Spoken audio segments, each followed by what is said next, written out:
Il maltempo non ha risparmiato l'area pedemontana, l'altopiano e la Valsugana. Tantissima pioggia e fortissime raffiche di vento hanno provocato danni con alberi sradicati, cavi elettrici spezzati, sottopassi e strade allagati.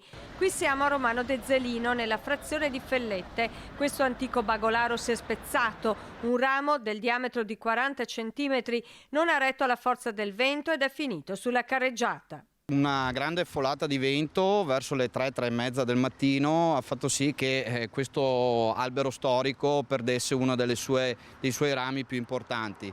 Fortunatamente non è, essendo l'ora tarda, non c'erano passanti, non c'erano veicoli, quindi si è scongiurato anche danni più seri, diciamo, alle persone. Che cosa ha trovato stamattina quando è arrivato? Ho trovato la strada bloccata dal ramo e niente, ho chiamato i pompieri e basta. Fortunatamente è successo quando non c'era nessuno. Non c'era nessuno, sicuramente c'erano macchine posteggiate o altro.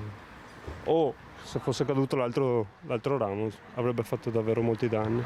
Sul posto sono arrivati i vigili del fuoco per liberare la strada e mettere in sicurezza l'area. È un albero che ha fatto un po' la storia del nostro territorio, della frazione di Fellette, ma anche è vero che purtroppo la sicurezza viene al primo posto, quindi non possiamo purtroppo permetterci di lasciare una situazione così pericolosa, vista anche la strada molto trafficata e soprattutto il passaggio di pedoni, seggiolini, bambini, e quindi diciamo che dobbiamo per forza intervenire. I vigili del fuoco ci hanno detto appunto di fare una perizia urgente, l'abbiamo fatta questa mattina e sembra proprio che dovrà essere abbattuto. E già nel pomeriggio il vecchio bagolaro di Fellette è stato abbattuto.